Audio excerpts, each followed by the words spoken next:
a colleague from DRL as well, since they publish reports on this that cover some of these issues. Sure. So you'll see in our human rights reports where we call out human rights violations across countries around the world. In terms of Nigeria's curriculum in particular, I don't have that information right in front of me, but we're happy to report back to you on the committee. Yes, you can see very clearly the public hearing that is taking place right there in the United States of America.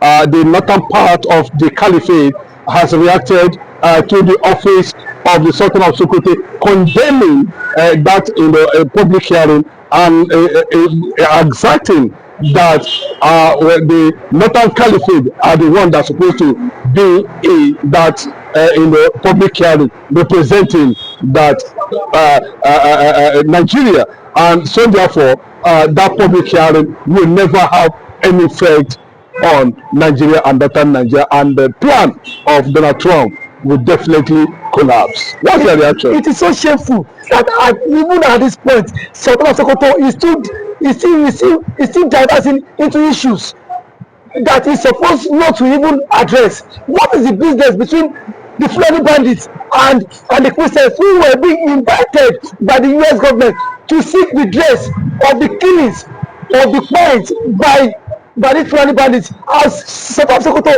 has come out openly to condemn the Christian genocide in the north? So if you tell me, Ashegumi, why would the US government invite them to come to the Oval Office, to come to the states, US states Senate, to come and speak their own side of the deal? What side of the matter do they want to tell the world? What side of the matter does South Sokoto want to tell the world? Probably because he feels that, see, they are in charge of Nigeria, and then the same treatment that the Nigerian government gets, they can also do that to the Western world. I can say it with every conviction that Trump is not answerable to the Fulani Caliphate. Trump is not answerable to the Fulani oligarchy. Trump is not answerable to the Fulani emirs. For the US government to have invited the Christians in this issue of Christian genocide, the Christians are the subject matters, not the Fulani. So it's a very clear indication that even with all this, the likes of Shegumi and Sultan of Sokoto are still supporting these bandits, because if the US Congress call on to the Christians to come and give their side of story in regards to the killing, and Sultan of Sokoto and Shegumi still have the effrontery to question that public hearing, saying that the public hearing would not stand, that it is not avoid, calling on the Arab countries, nation, to come support them. Sultan of Sokoto is joining war in this country. He is actually joining war against the Christians, and it shows that they are ready for this. They have this conquest agenda knocked out already to punish Christians, and we see that the federal government has been so docile in all of this. If not for the Trump intervention in all this, that means lives of Christians is not safe in Nigeria.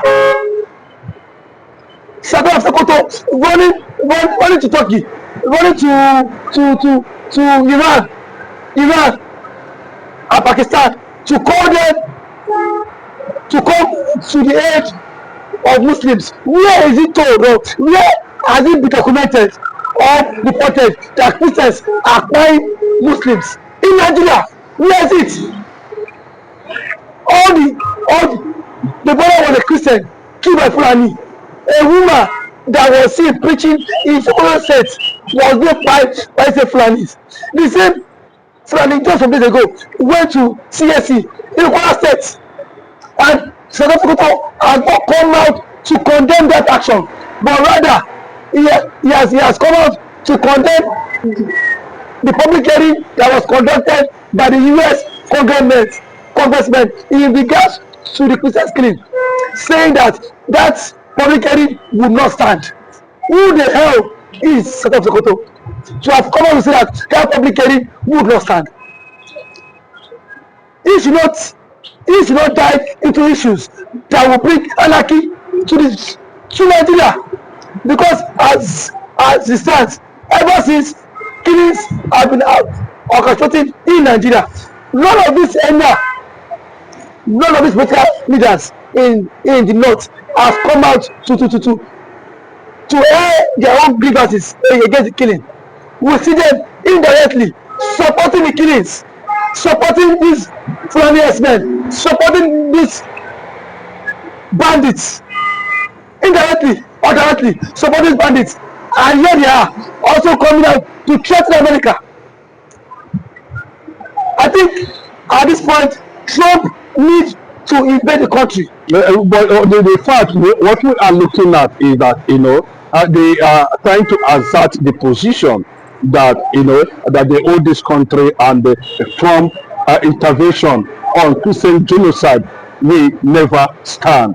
Don't you think that this kind of American presence might lead to, total disintegration of Nigeria, or are they not, pitching a certain sentiment against the Igbo people, has been reported that it is the IPOB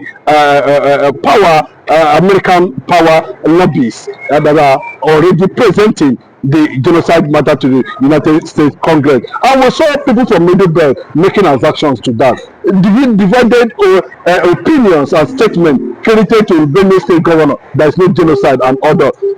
So how do we now reconcile this thing between America, the Northern Caliphate, and of course the federal government of Nigeria? It is so shameful that a governor in Nigeria, a reverend father for that matter, will come out to the public and say there is no Christian genocide.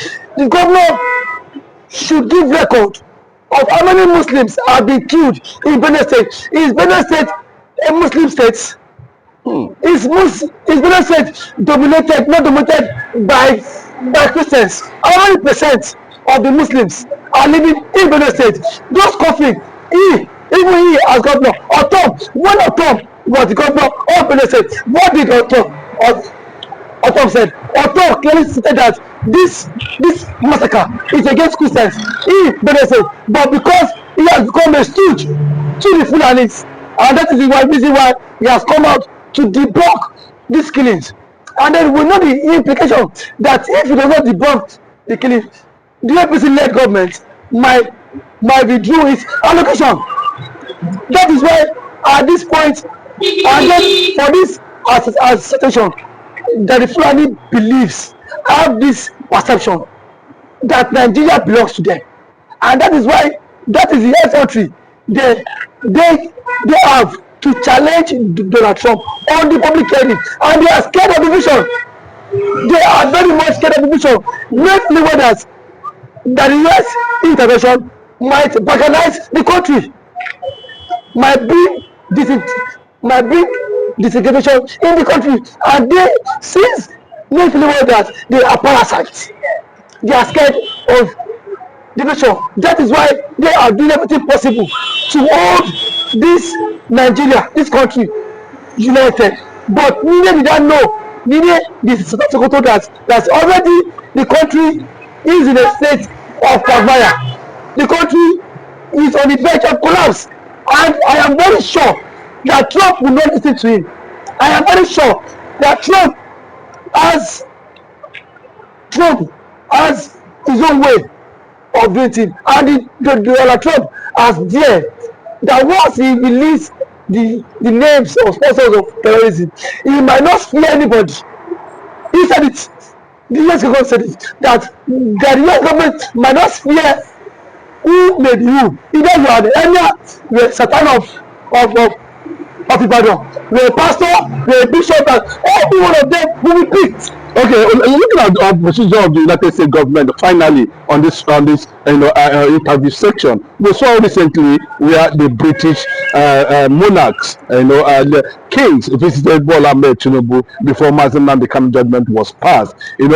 Is this understanding between the federal government and the northern bringing British kings to Nigeria, signifying that the Britain is going to back them against United States of America decision on Christian genocide? We know the game they are trying to play. wherever the president of Nigeria is doing everything, is trying to win, is pushing an agenda that the UK should not take side with the US government. He's trying to push a different sentiment, not knowing fully well that both US and the UK government have actually reached a conclusion on this matter. No matter how the president presume to bring in UK monarchs to the country, he still will not change the fact that the UK Prime Minister, also in conjunction with the US government, has placed Nigeria as a country of place of concern.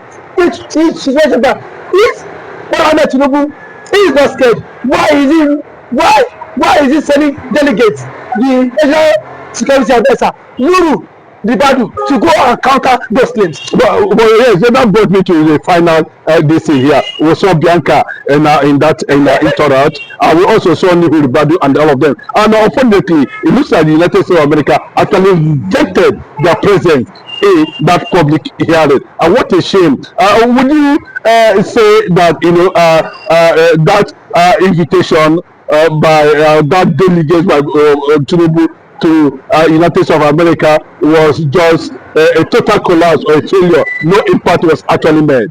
No impact was made because according to Senator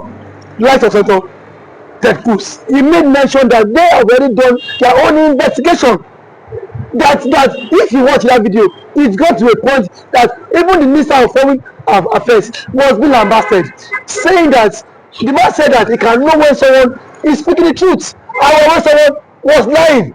That see, no matter what the man says here, it will not still change the fact that Christians are being fired in Nigeria on a daily basis, and that Tinubu is helpless, and that Tinubu just sat down and watched Christians be butchered, and that for the fact that no country can survive with a Muslim ticket, that the security architecture of Nigeria, they are all Muslims, and that is why Tinubu, he knows the influence of US towards 2027.